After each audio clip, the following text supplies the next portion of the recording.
When a woman is diagnosed with breast cancer, sometimes they will have to have a mastectomy as part of their treatment. Some women will choose to have a prosthesis, and so some very interesting things can happen with a prosthesis. A patient told us a story one time about when she was at the supermarket and she realized, oh my gosh, one of my boobs is gone. It was the produce section and she sees some kids and they're just kind of laughing and giggling, and she goes up to the apples and she's like, oh my gosh, my boob is laying in the middle of the apples. Sure enough, her prosthesis was right there smack dab in the middle of the apples.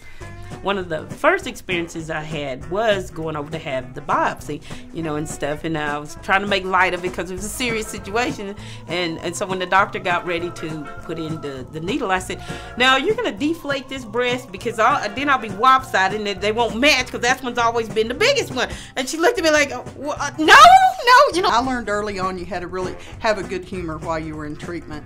When I knew I was going to lose my hair, I decided, well, up front, before it's gone, I'm going to go try to find a wig. And then when she turned me around, it was like what's not to wear. It was a black wig, and it had a gray streak down the middle. And so I looked like a skunk. They had told me, you're going to lose your hair. And so I'd had a few treatments, probably about 3 or 4. And I said, oh man, this is going great. My hair's still here and everything, So that morning I was getting ready to go to work. And so I put the comb through my hair and I looked at the comb and it was a big puff of hair. And I said, woo, I made my own Afro puffs. I can't wait, to show everybody. Breast cancer diagnosis is never easy on anybody, even with nurses. It's tough and it's very emotional.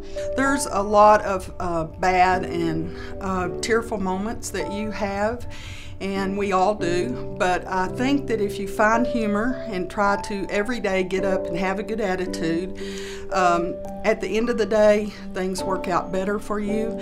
It certainly helps your family, your loved ones, and your co-workers. If you're happy, they're happy. If you're sad, they're sad. And so I always try to just say, God bless me with this for some reason, and I have to make the best of it. Well, one of the things that I find inspiring is how some patients try to make a negative aspect of the cancer experience and turn it into a positive. I think when people use humor, what they're saying is that they're survivors. They're saying this disease is not going to get a hold of me. Having the cancer, you got to choose which way you're going to do. Are you going to, take it and run with it, or you're just going to feel sorry for yourself? And I've never been a person to feel sorry for myself. I always make light of things, The outcome is a lot better. And we've seen so many success stories. And they go through the treatment laughing, smiling, and they're even told me, Willa, if there's gonna be new diagnosis, tell these women that I'm willing to help them go through this experience.